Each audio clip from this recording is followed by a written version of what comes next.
Boa tarde a todos. Hoje damos início à penúltima aula, quarta aula do curso Uma Introdução à Linguística Cognitiva, um curso oferecido pela Comissão de Cultura e Extensão da FEFELESH, ministrado por mim, Eliakim Ferreira Oliveira, doutorando do Departamento de Linguística da USP, graduando do Departamento de Linguística da USP, bolsista FAPESP, curso coordenado pelo professor Paulo Chagas de Souza, do Departamento de Linguística da USP. O tema desta aula é como metáforas e metonímias participam de uma ampla dimensão da linguagem humana, não apenas se restringindo a como tradicionalmente se tratavam esses dois processos como figuras de linguagem pertencentes à retórica, poética, etc., e como esses processos possuem uma base cognitiva, de tal maneira que metáforas e metonímias acabam possuindo certos limites precisos, identificados com os limites da própria experiência humana, para que possam ser produzidas e compreendidas.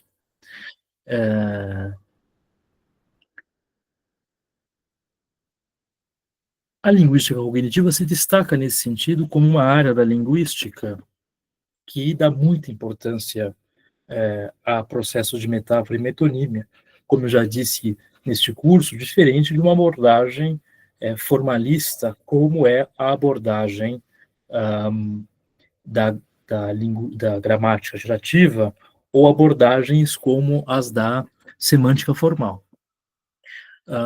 O George Lakoff e o Mark Johnson publicaram em 1980 um livro intitulado Metáforas da Vida Cotidiana, em que passam justamente a tratar a metáfora como um processo fundamental do uso cotidiano da linguagem. E propõe aquilo que chamam de uma teoria da metáfora conceitual, segundo o qual o nosso sistema conceitual ordinário, isto é, a maneira como nós categorizamos a experiência, o que inclui o modo pelo qual pensamos e agimos, é basicamente de natureza metafórica. É uma tese bastante forte. Aqui está a capa da edição brasileira deste livro. O George Lakoff e o Mark Johnson. No entanto, existem precursores na linguística de uma abordagem que nós podemos dizer também que dá grande importância à metáfora. Muito embora façam parte de uma outra tradição que acabou sendo interrompida por um certo hiato histórico, que foi justamente a emergência do estruturalismo na Europa. Michel Breal ele é uma figura bastante importante para a semântica, na medida em que foi ele que cunhou esse termo semântica, num livro cujo título é Semântica, Sémantique. Só vou parar para aceitar a entrada das pessoas aqui.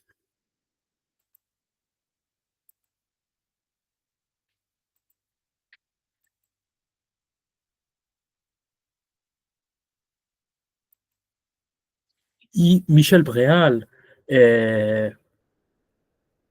fazendo parte de uma tradição do século XIX, que dava grande importância para a mudança linguística, para a diacronia, leva em consideração o papel da semântica para a compreensão dessas mudanças.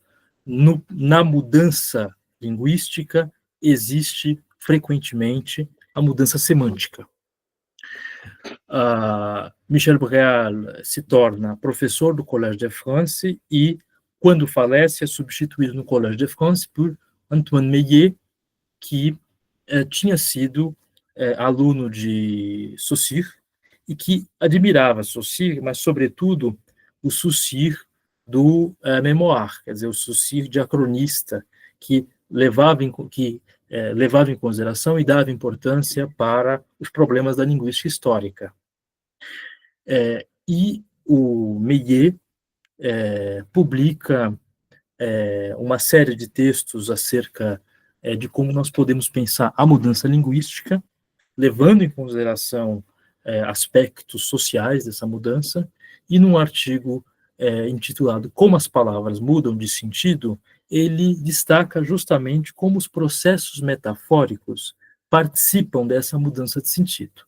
Esse texto foi traduzido pelo professor Marcos Bagno, nesse livro publicado pela Parábola, A Evolução das Formas Gramaticais, que inclui uma série de artigos do Antoine Meillet. Uma ideia importante de Antoine Meillet é que o sentido das palavras frequentemente depende dos grupos sociais que as utilizam. De tal maneira que, quando uma palavra usada em certo sentido por um grupo social se transfere para outro grupo social, ela transfere também esse sentido específico, né, que acaba se sobrepondo a outros sentidos que se costuma atribuir àquela palavra. Então, um exemplo disso é como o verbo francês arriver ganha esse sentido de chegar justamente pela relação que ele tinha com um grupo social específico da França, que era o grupo dos marinheiros, e como, havendo uma passagem do sentido dado pelos marinheiros para este verbo, uma transferência desse sentido para o uso que se faz dessa palavra por outros grupos sociais, modificou-se o sentido original do verbo.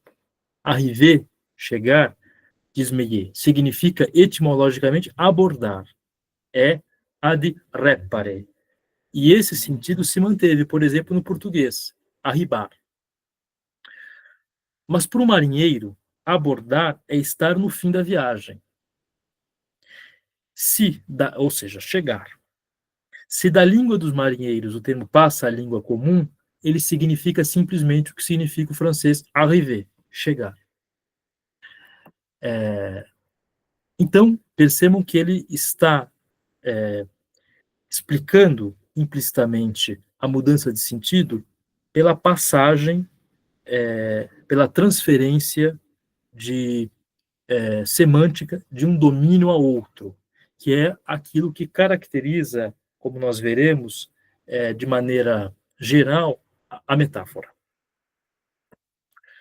No livro Metáforas da Vida Cotidiana, Mark Johnson e Lakoff escrevem no prefácio: este livro nasceu de um interesse comum pela maneira com que os homens compreendem sua linguagem e sua experiência.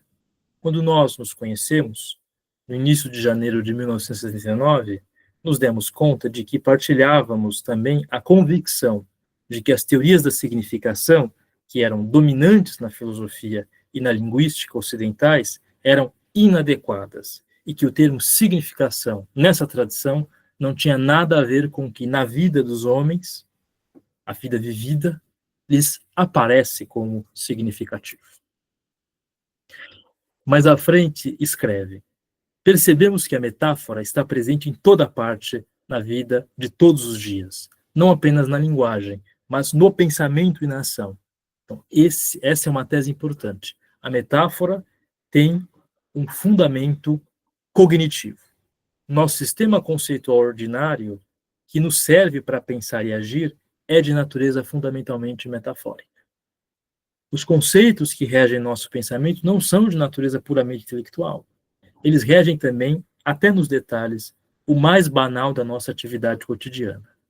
Estruturam o que percebemos, a maneira com que nos comportamos no mundo e o modo como entramos em ação com os outros. Nosso sistema conceitual desempenha também um papel central na definição de nossa atividade cotidiana. Se temos razão ao sugerir que ele é de natureza largamente metafórica, então a maneira como pensamos, como temos experiências e como realizamos nossas atividades cotidianas depende em larga medida das metáforas. É claro que nós devemos levar em consideração, nesse caso, como a nossa experiência depende, em grande medida, do nosso corpo, né? A tese da linguagem encarnada, né? O termo que se costuma usar em inglês é embodiment, né? De modo que essa ancoragem na experiência física passa a ser um elemento muito importante no processo metafórico. Mas existe, justamente por conta dessa ancoragem na experiência física, uma sistematicidade dos conceitos metafóricos. Escrevem os autores. As discussões seguem habitualmente os esquemas. Eles estão avaliando justamente um tipo comum de metáfora, que é a metáfora "a discussão é a guerra". Há coisas que normalmente nos fazem ou não nos fazem quando discutimos. O fato que concebemos parcialmente a discussão em termos de batalha influencia de maneira sistemática sobre a forma que tomam nossas discussões e sobre a maneira como falamos do que nos fazem quando discutimos. É porque o conceito metafórico é sistemático que a linguagem que empregamos para falar desse aspecto do conceito é ela própria sistemática. Vimos a propósito da metáfora "a discussão é a guerra", que as expressões pertencem ao vocabulário da guerra. Atacar uma posição, indefensável, estratégia, nova linha de ataque, ganhar terreno, etc. São sistematicamente utilizados para falar de uma discussão em termos de batalha. Quer dizer, a metaforização da discussão, através desse domínio conceitual da guerra, é algo sistemático, e vai se desdobrando na forma como nós tentamos caracterizar qualquer discussão. Uma parte da rede conceitual que corresponde à noção de batalha se aplica ao conceito de discussão, e a língua o acompanha. Como as expressões metafóricas de nossa linguagem estão ligadas aos conceitos metafóricos de maneira sistemática, podemos utilizar as expressões linguísticas metafóricas para estudar a natureza dos conceitos metafóricos e para adquirir uma compreensão da natureza metafórica de nossas atividades.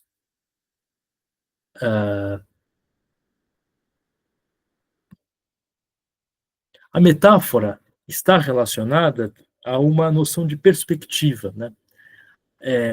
Na medida em que se vincula a diferentes modos pelos quais podemos conceber fenômenos particulares. Tá? Podemos falar metaforicamente do conceito de afeto. O afeto, e vejam como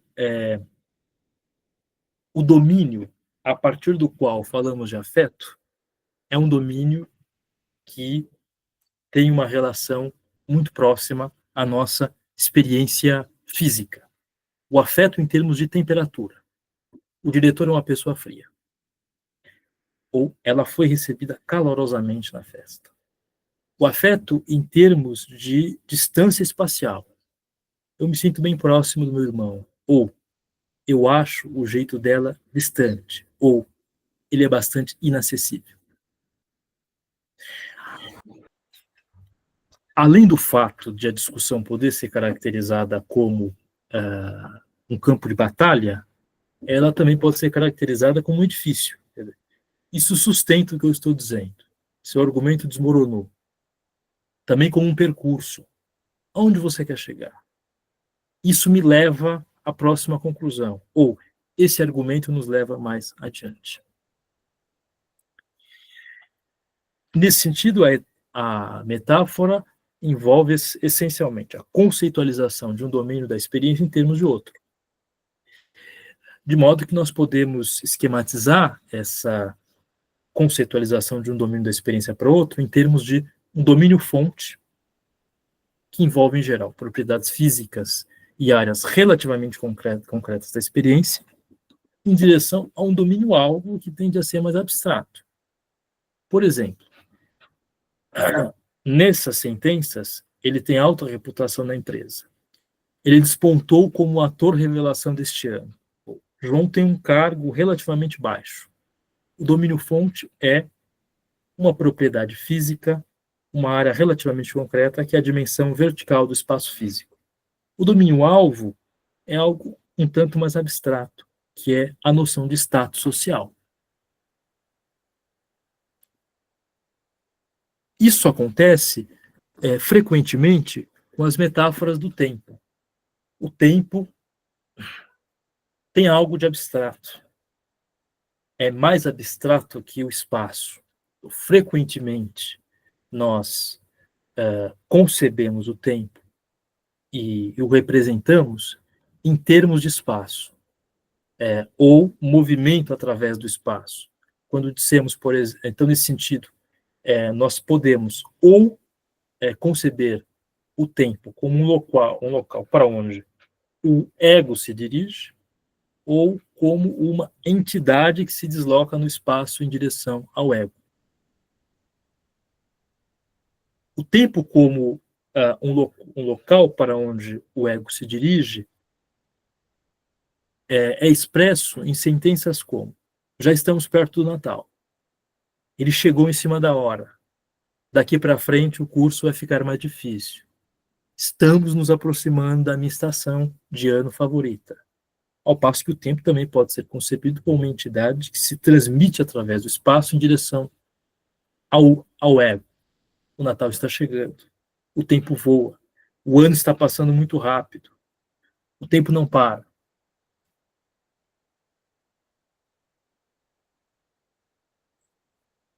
Como não podemos acessar o tempo diretamente por meio de nossos sentidos, visão, audição, olfato, etc., então recorremos a um conhecimento de base experiencial relativo ao espaço e o projetamos para o domínio abstrato de tempo. O domínio fonte é o espaço, o domínio alvo, o tempo. No entanto, há aí uma variação entre as línguas na concepção do tempo como local para onde o ego se dirige. Então, há um estudo feito por Nunes e Switzer, intitulado With the Future Behind Them, de 2006, acerca do modo como os falantes de Aymara, que é uma língua falada nos Alpes Andinos, o modo como eles representam o tempo nas suas sentenças. E isso indica, a maneira como eles representam o tempo nas sentenças, indica uma concepção tanto diferente dessa relação entre um local para onde o ego se dirige. Então, existe esse termo em Aymara, Naira, que é um termo polissêmico, ele pode significar olho, visão ou frente. E é usado, curiosamente, em expressões que indicam o passado. Quando nós queremos indicar o futuro, em português, nós dizemos coisas como bola para frente. Né? Então, é como se o futuro estivesse à frente de nós. No Aymara, ocorre o contrário. O futuro vem junto a o passado vem junto a uma expressão que indica a frente. Então, por exemplo, nessa expressão, Naramara, que podemos glosar para frente ano, e que significa ano passado. Ou na expressão Antyanara Pachana, muito frente tempo em, que significa muito tempo atrás. Já para indicar o futuro, eles usam uma expressão que indica aquilo que está atrás. Krupuru, costas atrás. E que pode já significar por si mesmo um dia futuro. ou na expressão akata kiparo, akata kipauru, quer dizer, este de atrás de, daqui para frente.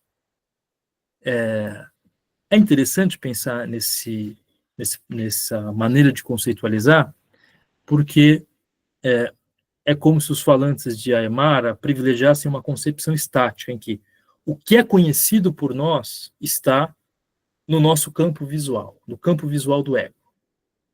Daí a polissemia de Naira, que pode significar olho ou visão, e também frente. É o que nós conhecemos está à nossa frente.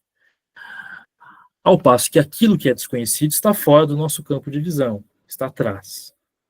Percebam, então, como essa conceitualização depende justamente da nossa estrutura física. Criaturas dotadas de um olho que está à frente e que não possui um olho atrás. O passado é algo que nós conhecemos. Ele está, então, dentro do nosso escopo de conhecimento, está à nossa frente. Podemos vê-lo. Ao passo que o futuro não, é algo desconhecido, então está fora do nosso campo de visão, está atrás. Então, essa é a maneira como se concebe o tempo em Aymara.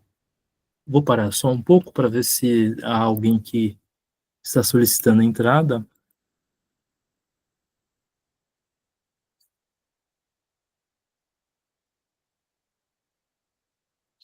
Certo. Alguma dúvida até aqui?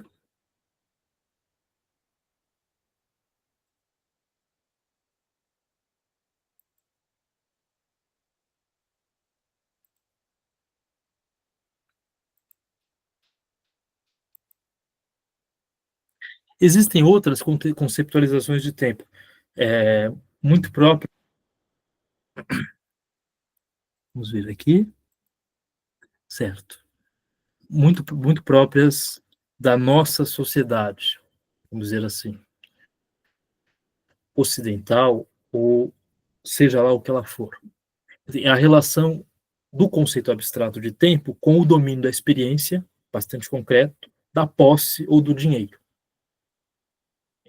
Em expressões como estou perdendo meu tempo, essa máquina vai fazer você poupar tempo. Como você gasta seu tempo. São algumas expressões que são discutidas por Lakoff Johnson, que escreve.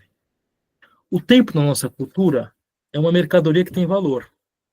É um recurso limitado em quantidade que utilizamos, é um recurso limitado em quantidade que utilizamos para realizar nossos objetivos. Tendo em conta a maneira como o conceito de trabalho se desenvolveu na cultura ocidental moderna, em que é normalmente associado com o tempo que se necessita, e esse tempo é quantificado com precisão, a gente tem que lembrar do o toyotismo, né? A ideia de eficiência, tornou-se habitual pagar as pessoas por hora, por semana e por ano. Na nossa cultura, o tempo é dinheiro, como as tarifas telefônicas, os salários por hora, os preços de quarto de hotel, os orçamentos anuais, os interesses dos empréstimos, etc. Todos esses exemplos, toda essa análise permite que a gente conclua que a linguagem usada para falar de conceitos abstratos como o tempo não é poética, ou simplesmente poética, retórica ou rebuscada. Como seria, por exemplo, quando Horácio diz tempo comedor de todas as coisas. Falamos dessa forma porque concebemos os eventos temporais como projeções de áreas relativamente concretas de nossa experiência física de base sensório-motora. A noção do espaço ou a ideia de posse, a ideia de posse, a ideia de, uh, de tempo, né? Só uma questão, aqui, né, juros de empréstimos. Juros de empréstimos, me disse o Paulo, que é uma melhor tradução para interest, né?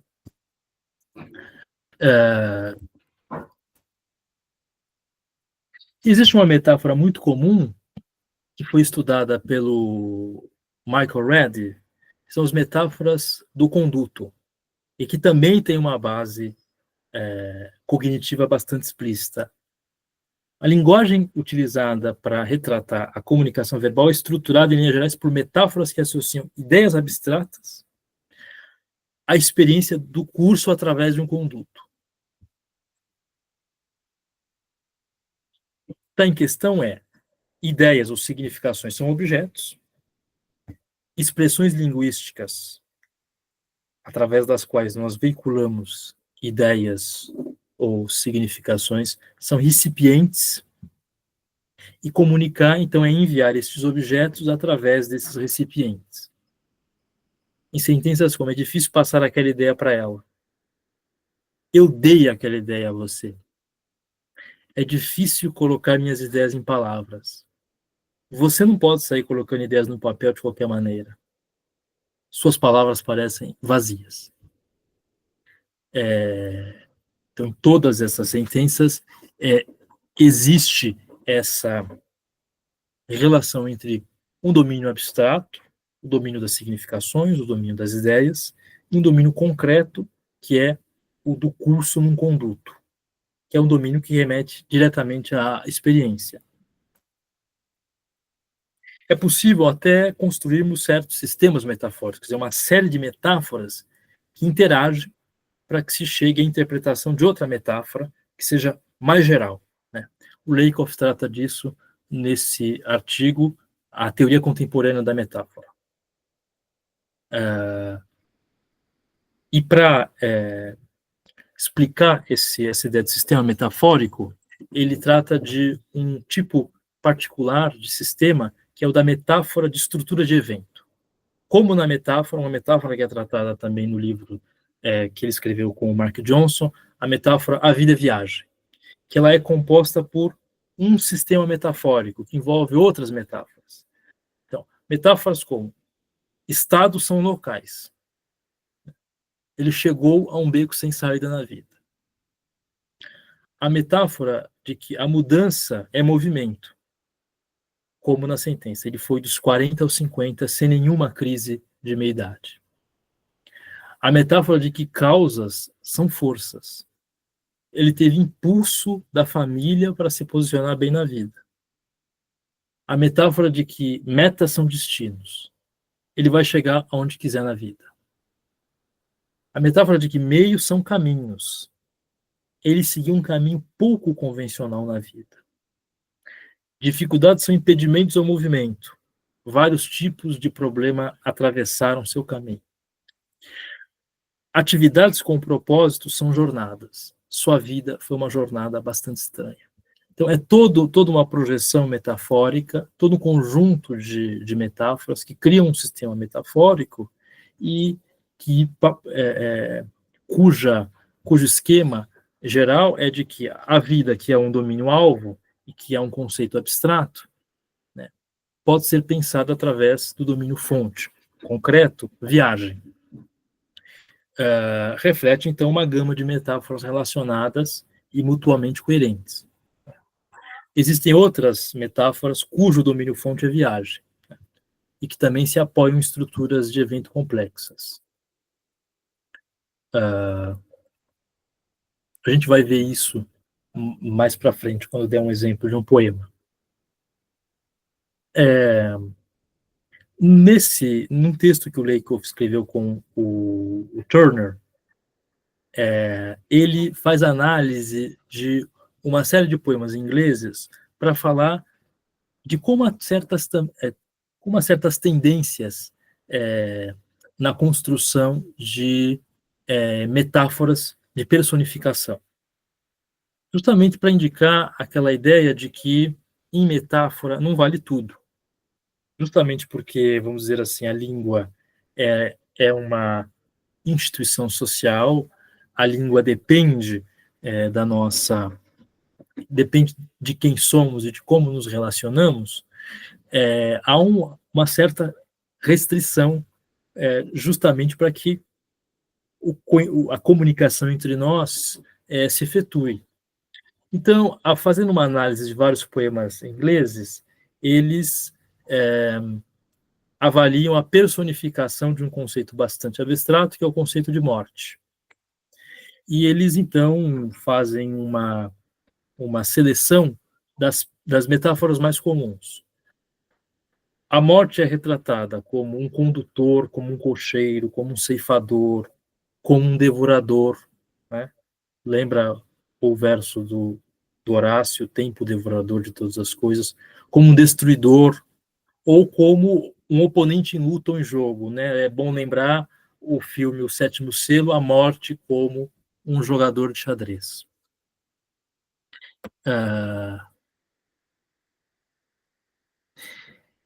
E também eles ainda levantam a hipótese de que a metáfora geral, eventos são ações, para construir a personificação da morte, ela é combinada a metáforas tais como a morte é uma visita.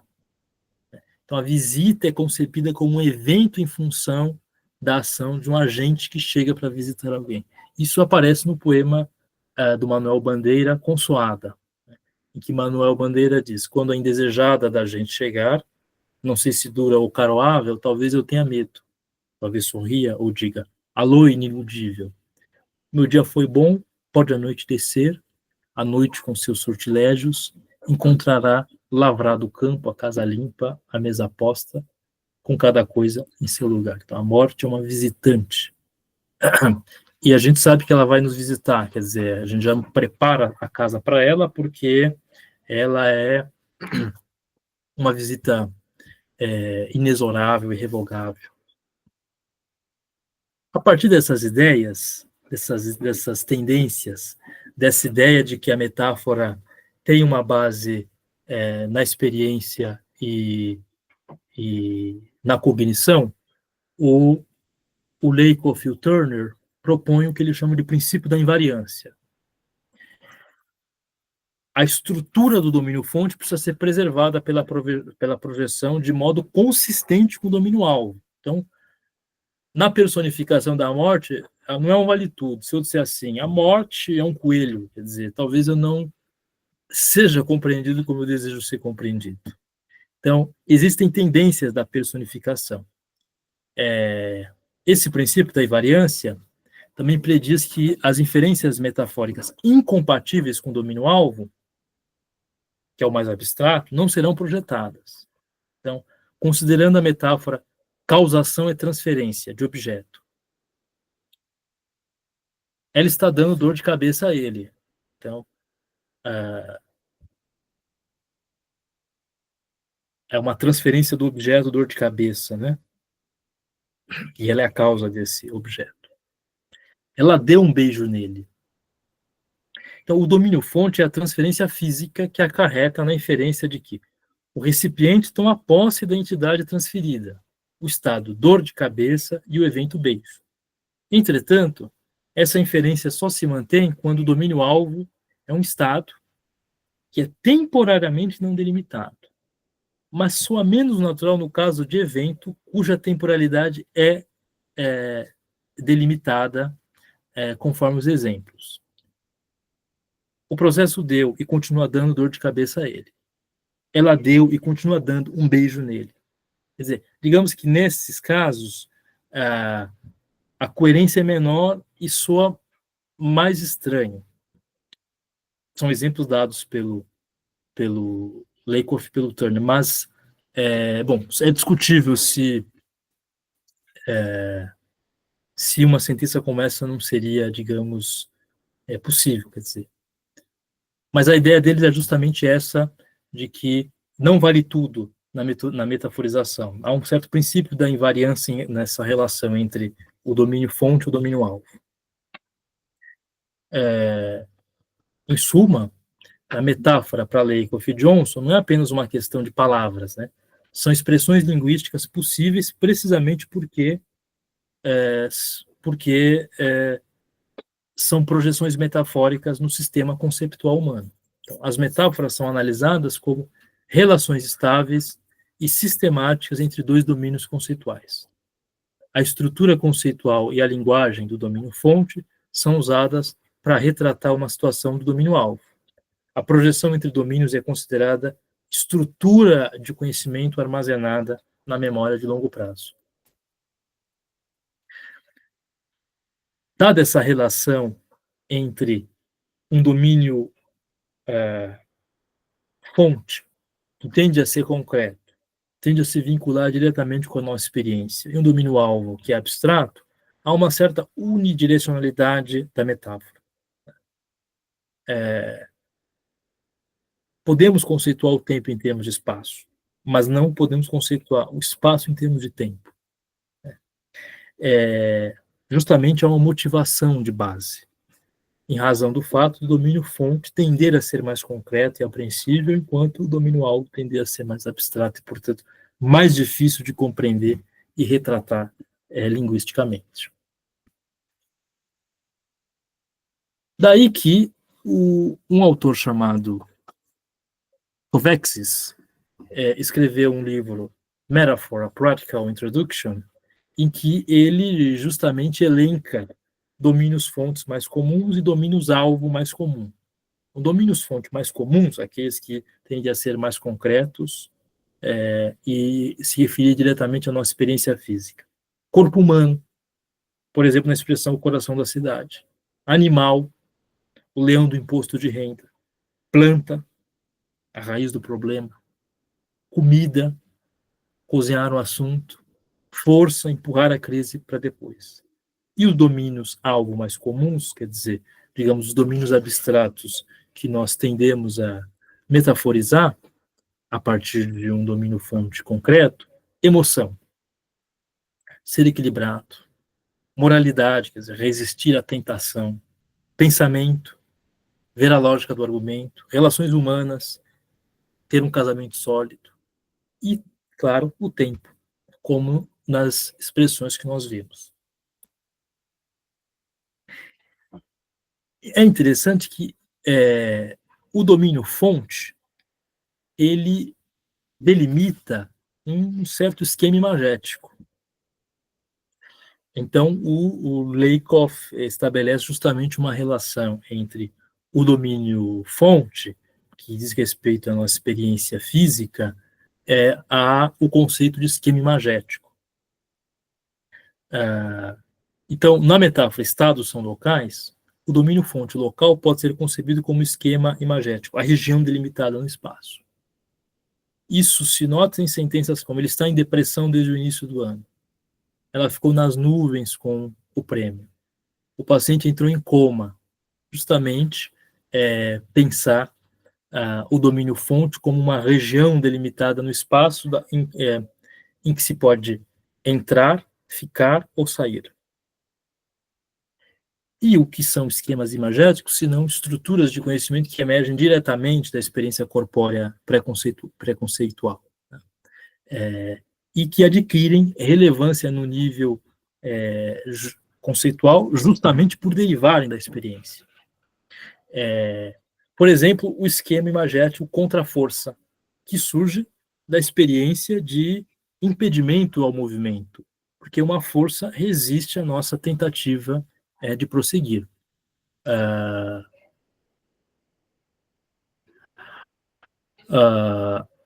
Numa sentença como essa, as coisas estão bem agora, o esquema imagético objeto,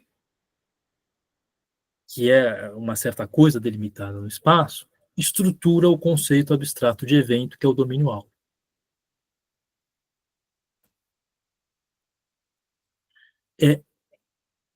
Alguma questão até aqui? Vamos ver aqui. Exatamente, a morte é uma visita que vem na hora que quer, né? Como dizia minha avó, para morrer basta estar vivo.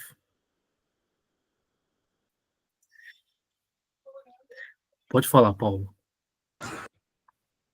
Eu na pós-graduação, eu era o chato, porque assim, ainda mais na gerativa, né? Sempre se fala em universais. Todas as línguas são assim. Aí eu falo, mas e tal língua? Que não funciona bem.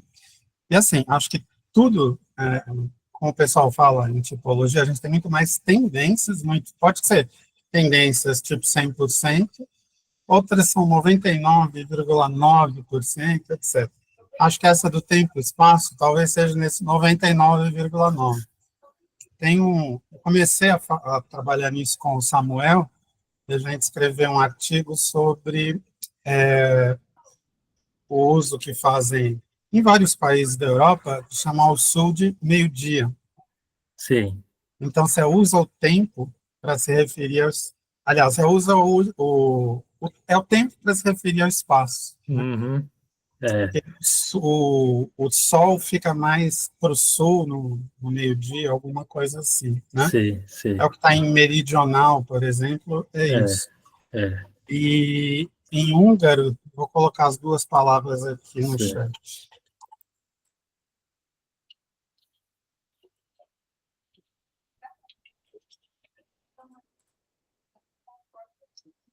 Észak é noite, norte e éjszaka é noite. Então, Sim. o norte também é a noite. Então, Interessante.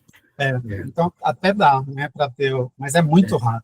É muito Né? raro. E o interessante é uma experiência do domínio fonte, nesse caso, ser uma experiência ligada ao movimento do Sol. Então tem uma coisa visual, sei lá, gráfico muito forte, né, muito marcante para quem mora no hemisfério norte. Né? Exatamente. Mais alguma questão, algum comentário, pessoal? Mas é bastante interessante essa proposta, né?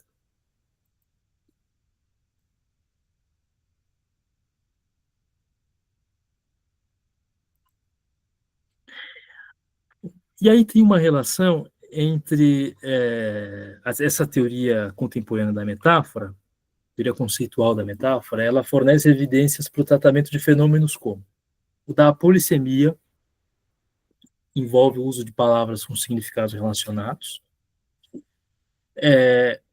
como nós estabelecemos padrões de inferência a partir de metáforas, já que na metáfora existe essa transferência de um domínio para outro, como a retórica diz, esta comparação abreviada, quer dizer, como há nisso implicitamente certas inferências, né? O termo técnico seriam entimemas, quer dizer, elas não são explicitadas. Né? Mas o interlocutor as compreende. E generalizações, né, que dizem respeito a como vão surgindo novas metáforas. Então, justamente Lakoff e Johnson, naquele livro, eles avaliam a metáfora amor é viagem. O esquema geral metafórico amor é viagem. O domínio experiencial viagem abrange os seguintes aspectos. Dois viajantes estão dentro de um veículo viajando para o mesmo local. O veículo encontra um impedimento e fica parado. Se os viajantes nada fizerem, não chegarão ao seu destino. Então, você pode estabelecer uma correspondência ontológica entre esse domínio experiencial, esse domínio fonte, e o domínio mais abstrato do amor. Então, essa é a projeção metafórica. Dois amantes estão dentro de um relacionamento amoroso, almejando objetivos de vida comuns. Mesmo local. O relacionamento, o veículo, encontra dificuldades, impedimentos, que podem torná-lo inviável, ou seja, não chegarão ao seu destino. O tratamento da metáfora em termos de projeção entre domínios explica por que construções diferentes podem expressar a mesma metáfora. O relacionamento chegou a um beco sem saída. Ela pretende voltar para o ex-namorado. O casamento deles está à beira de um precipício.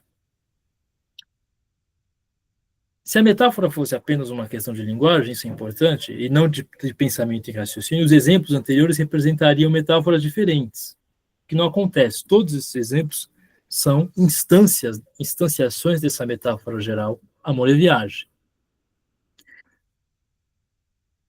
De forma ainda mais sistemática, quando nós avaliamos certos termos polissêmicos, nós também deparamos com processos metafóricos implícitos. É o caso do verbo virar, que tem uma série de sentidos, né? A canoa virou, o cozinheiro virou a panqueca, o príncipe virou um sapo, o carro virou esquina. Né? Então, em função de uma projeção metafórica entre mudança de orientação e mudança de estado, o verbo virar, digamos assim, fica com o seu pé em duas canoas, o pé da mudança de orientação e o pé da mudança de estado. Né? O que cria uma polissemia do próprio termo. Né? Então, nesse sentido, a polissemia também pode ser entendida como o efeito de projeções metafóricas. E as metáforas, justamente, têm implícitos padrões inferenciais. Então, dada aquela situação, essa situação aqui, dois viajantes estão dentro de um veículo, viajando para o mesmo local. O veículo encontra um impedimento e fica parado. Se os viajantes nada fizerem, não chegarão ao seu destino. Uma série de inferências é possível. Né? Os viajantes podem, uma série de alternativas. Os viajantes podem tentar fazer o veículo andar novamente, consertando ou superando o impedimento que o bloqueou. Tudo isso a nível do domínio fonte. Os viajantes podem permanecer no veículo e desistir de prosseguir a viagem. Os viajantes podem abandonar o veículo. Então, essas alternativas todas também são projetadas no domínio alvo, ou seja, o domínio do amor. Quase como numa correspondência bionívoca. Os amantes podem tentar fazer a relação funcionar de novo, reformulando-a ou superando as dificuldades. É a projeção dessa primeira alternativa. Os amantes podem permanecer no relacionamento disfuncional, desistindo de atingir seus objetivos de vida. A projeção dessa segunda alternativa. Os amantes podem abandonar o relacionamento. A projeção dessa terceira alternativa. Então, os padrões inferenciais de um domínio, o domínio fonte, são projetados também para o domínio alvo.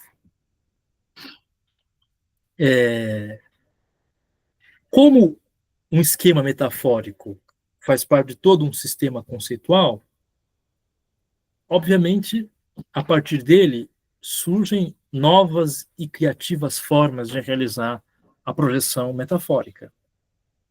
Então, se nós avaliarmos essa canção aqui do Caetano Veloso, Meu Bem, Meu Mal, e que Caetano diz, você é meu caminho, meu vinho, meu vício, desde o início estava você, meu bálsamo benigno, meu signo, meu guru, porto seguro, onde eu voltei. Né? Então, a pessoa amada simultaneamente é caminho, é ponto de partida, quer dizer, ela é caminho, você é meu caminho. Ela é ponto de partida, desde o início estava você, meu bálsamo benigno. E ela também é ponto de chegada da viagem amorosa. É porto seguro onde eu vou ter. Bom, algo semelhante acontece também quando nós pensamos no domínio fonte como viagem e no domínio alvo como vida. A vida é viagem. Né? Isso aparece no poema No Meio do Caminho, o famoso poema do Drummond. Quer dizer, no meio do caminho tinha uma pedra no meio do caminho, tinha uma pedra. No meio do caminho tinha uma pedra. Nunca me esquecerei desse acontecimento na vida de minhas retinas tão fatigadas. Nunca me esquecerei que no meio do caminho tinha uma pedra. Tinha uma pedra no meio do caminho. No meio do caminho tinha uma pedra. O caminho concebido metaforicamente como vida. O meio do caminho concebido metaforicamente como período da vida. Né? E a pedra concebida justamente como um obstáculo nesse caminho da vida. Já a questão das metonímias. Existem vários livros que tratam de metonímias. Estes livros são exemplos disso. O livro do Steve Newman, Principles of Semantics, o livro do Lakoff e do Johnson, Metáforas da Vida Cotidiana, e este livro do Taylor, Linguistics Categorization. E neles já a metonímia é já concebida de maneira tradicional, né, como um deslocamento de significado, no qual uma palavra normalmente utilizada para designar determinada entidade passa a designar uma entidade contígua. E há uma diferença interessante aí, como nós vamos ver, com relação à metáfora. Para o Lakoff e para o Turner, tal como a metáfora, a metonímia não é um fenômeno puramente linguístico. Ela faz parte dos nossos processos cognitivos. A contiguidade da qual se fala nessa definição tradicional, ela é uma associação de experiência. Mas o interessante é que, diferente da metáfora, a metonímia envolve um só domínio. E, digamos assim, instâncias diferentes, níveis diferentes daquele mesmo domínio de experiência. Quando eu digo, então, exemplos de metonímia, Euclides da Cunha é difícil de ler. Ou essa sentença. A Folha superou o Estadão em apoio à direita que sabe usar garfo e faca. Na primeira sentença, Euclides da Cunha é difícil de ler, o uso metonímico de Euclides da Cunha refere-se ao livro escrito pelo autor. Deixa eu só aceitar a entrada de uma pessoa.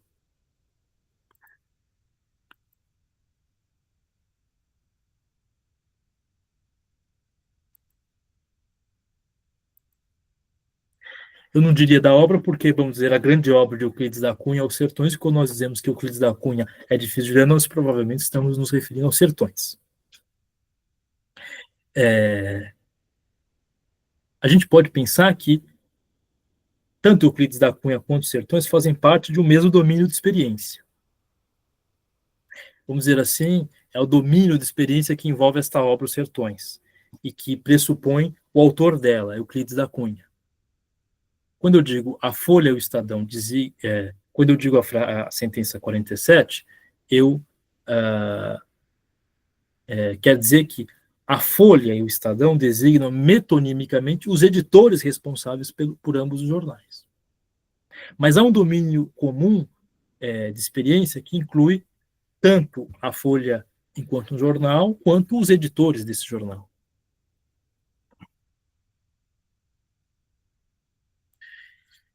Então, nesse sentido, Lakoff e Turner afirmam que o que a metonímia envolve é a relação entre um subdomínio e um domínio matriz.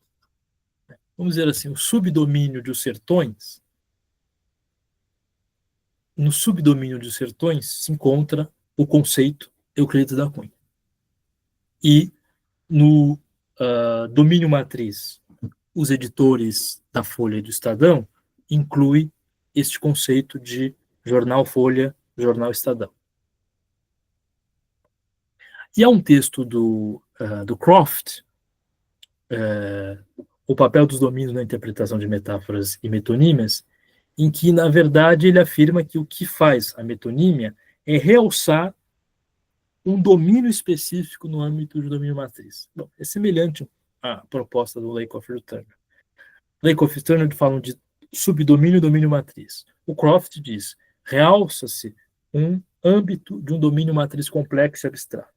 E esse domínio matriz complexo e abstrato é estruturado por um único modelo cognitivo idealizado. Então, vamos dizer assim, existe um modelo cognitivo idealizado complexo e abstrato que envolve a rede de conhecimentos em torno de Os Sertões, do livro. No interior desse modelo cognitivo idealizado, realçamos um âmbito, que é o do autor, e que passa a ser o protótipo de toda a rede.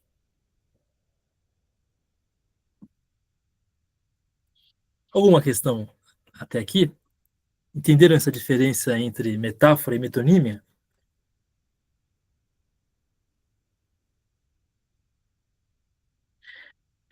Depois a gente vai problematizar essa diferença. No fim das contas, metáfora e metonímia às vezes podem estar imbricadas uma na outra.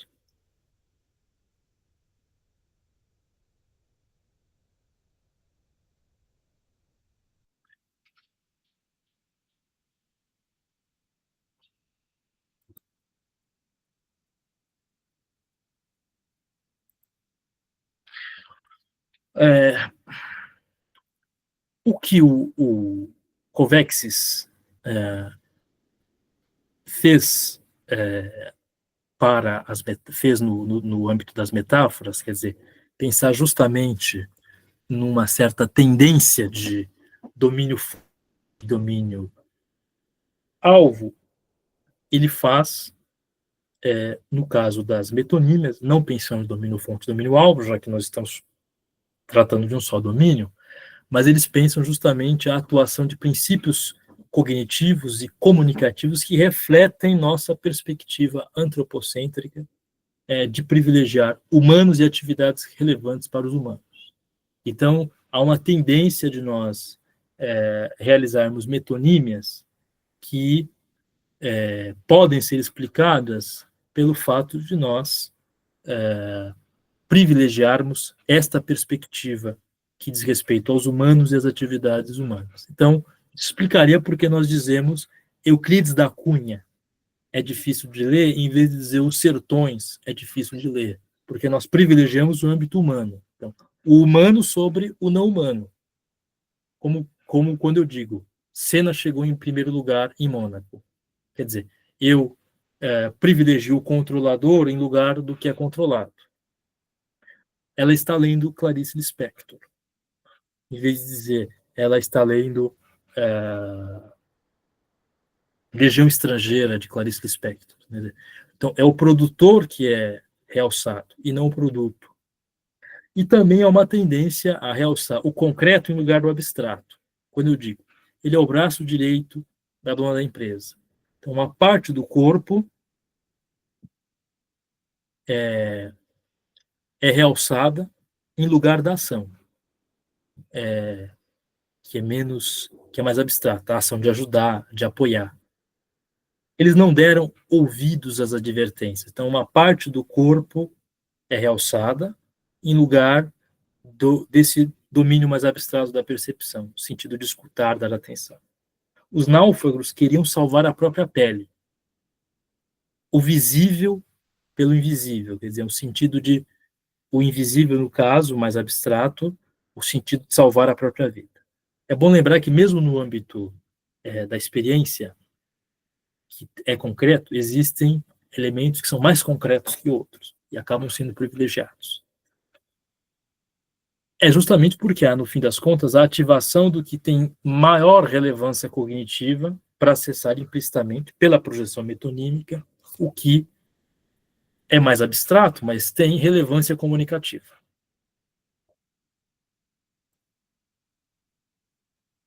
Algum comentário, alguma questão?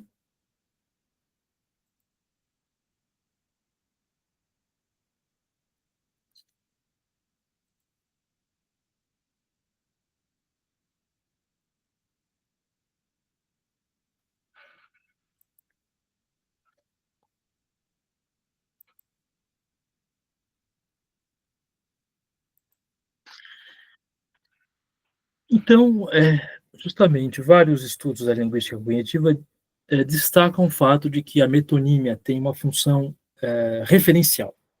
Quer dizer, uma entidade substitui ou identifica outra entidade, como quando eu digo, quando eu uso Euclides da Cunha para identificar a obra de Euclides da Cunha. Há uma função referencial.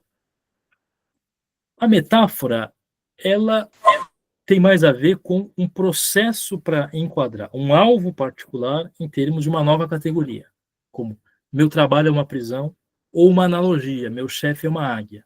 Então, a metáfora prototípica apresenta uma função mais predicativa e não uma função referencial.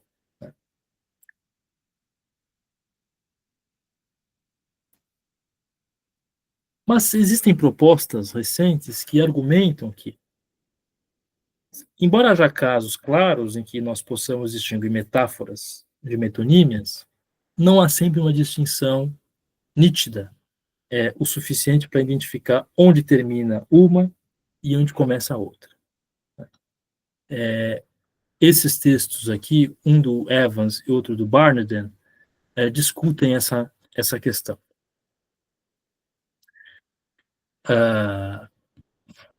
A ideia é que Tal como não há uma continuidade entre, quer dizer, há uma continuidade entre linguagem literal e figurativa, elas não são estanques, também há uma continuidade entre metáfora e metonímia. E aí os semanticistas se dividem. Há semanticistas que, para os quais a metonímia, ela sugere processos mais fundamentais para o nosso sistema cognitivo do que a metáfora. Então, defendem essa tese semanticistas como Barcelona, que estuda esse cruzamento entre metáfora e metonímia, o Taylor no livro Linguistic Categorization.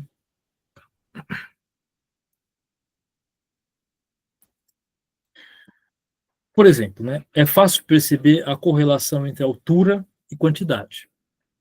Se colocarmos água no copo, quanto mais alto estiver o nível da água, maior será a quantidade do líquido. Se essa correlação for aplicada a domínios mais abstratos, teremos metáforas de origem metonímica, conforme esses exemplos. Os preços são altos, as ações baixaram mais do que deveriam. Justamente por essa correlação metonímica entre altura e quantidade. Eu posso me referir à quantidade pela altura e posso me referir à altura pela quantidade. Isso é metonímico. Usando essa correlação, eu construo projeções metafóricas. Os preços são altos, as ações baixaram mais do que deveriam. Nesse caso, eu estabeleço uma relação entre domínios diferentes. Eu realizo predicações. Nesse sentido, a literatura cognitivista, em função de exemplos como esse, vem reconhecendo que há processos em que metáfora e metonímia se entrecruzam. Eles chamam de processo de metaftonímia. É o caso desse texto do Brussens, né? Metaftonímia, a interação da metáfora e da metonímia em expressões para a ação linguística, né? Expressões vinculadas à ação linguística. Por exemplo, o primeiro-ministro não deu ouvidos às reclamações do deputado. Há uma metáfora aí, atenção é entidade transferida, de acordo com a qual a atenção é entendida como uma entidade que pode ser transferida de uma pessoa para outra. Entretanto, dentro dessa metáfora, há uma metonímia que toma ouvido por atenção. Né? Uma parte do corpo que participa da atenção pela atenção como um todo. Né? De modo que e aí, nesse caso, se pode pensar que nesta metáfora há uma metonímia implícita. Então, seria também um caso de metaftonímia. Né? Bom, e é mais ou menos isso. Esse é o panorama do modo como a linguística cognitiva e outras vertentes da semântica próximas à linguística cognitiva tratam a metáfora e a metonímia, sempre destacando essa base cognitiva e o fato de serem processos que fazem parte da linguagem cotidiana, não apenas figuras de linguagem motivadas por nossas tendências artísticas, digamos assim. Então é isso. Vou parar a transmissão. O que vocês acharam? Elucida, quer dizer, elucida os conceitos de metáfora e metonímia é mais interessante, ou digamos assim, traz conhecimentos além daqueles que vocês obtiveram quando estudaram teoria literária, né? E claro que esses conceitos todos podem também ser usados em teoria literária. Já a gente que utiliza as ideias do Lakoff para outras análises específicas do texto artístico, né?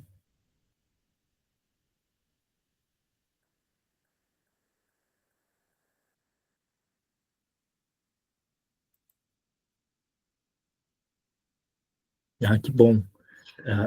O Marcelo está estudando isso no curso de letras da Federal de Minas Gerais. Quer dizer, metáfora é mais complexo do que a gente imagina, e metonímia também, né?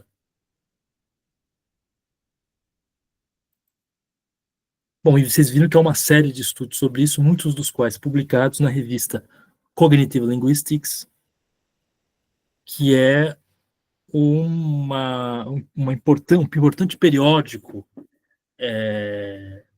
de linguística cognitiva, desde 1990. Vocês podem acessar na internet, vocês percebem como o modelo se consolidou bem. Uma revista que já tem uma periodicidade longa.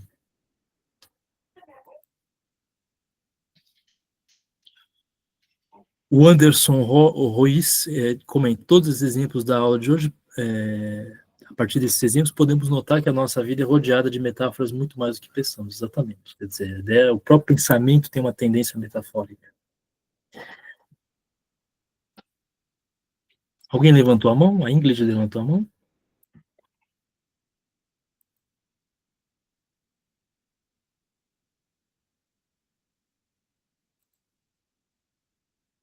Quer comentar alguma coisa, Paulo?